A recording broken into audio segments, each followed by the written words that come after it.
Hi, Matt with eTrailer. Today we're going to be talking about the Thule bike rack on the back of our 2025 GMC Canyon. If you decide to go with this rack after watching this video, let us know how you like it with your Canyon, either in a comment or review.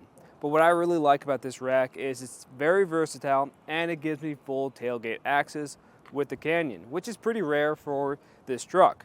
The way we can do that is by pressing down on this lever. That's going to tilt this back. This is super easy to maneuver. So that's going to have a weight capacity per bike of 75 pounds or a total of 140 pounds for both bikes on here, which it still moves really easy. You're not going to have to fight with it.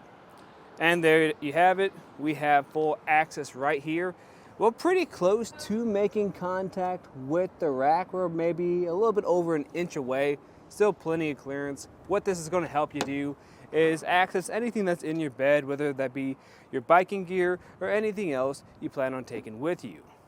But if we want to take a closer look at this, we're going to have to remove our bike. Where I like to start off with is going to be with these straps. They're going to be connected to your wheels. Press down on that and you can take it right off and tuck it away. Same thing on the front side. What I like about this design is all these touch points are going to have a ratcheting button to them. So you can even make it extra tight if you need to, and that's why it gets you such a good hold. Now this one here is going to be making frame contact. That's just the way I have it because I think it makes my bikes a little bit more stable when it's on here. But you can also put this directly on the tire itself, just depending on what's going to work a little bit better for you, or if you have a carbon frame bike or alternative frame bike. And from here, we can just lift up on it and then take it out for a ride. I'm gonna get a few measurements. The first one I'm gonna get is gonna be the ground clearance. So the lowest point we have to the ground is gonna be a little bit over 23 inches. So that's plenty of room. Even if you are doing a little bit of off-roading or overlanding, you should have made contact with the ground. And then for the total distance, it's gonna sit out from our back bumper. This is going to be just a little bit over 31 inches. That's pretty standard for a 2-bike carrier. I just recommend if you're in any tight spots, like a parking spot or a garage, just kind of watch where you're going so you don't make contact with anything. And it is going to have another position. Now this other position really isn't for driving around. I'll do it real quick.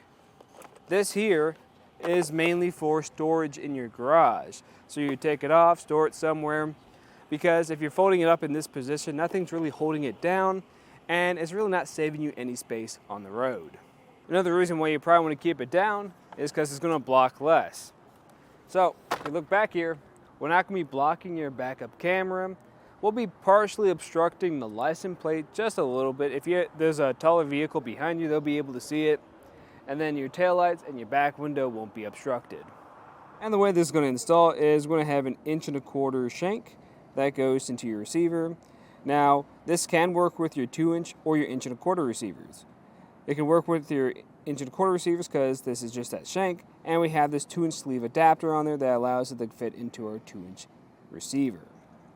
We're also going to have this integrated pin. What I like about this is this makes uninstalling it super easy. All you got to do is pull that out, then you can take it off.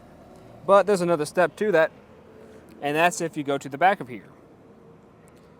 On the back of this, we're going to have this handle.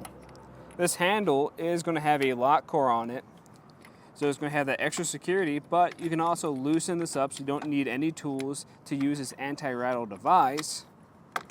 And that device is going to take out any of that wiggle or that rattling from here, making it less noisy when you're on the road.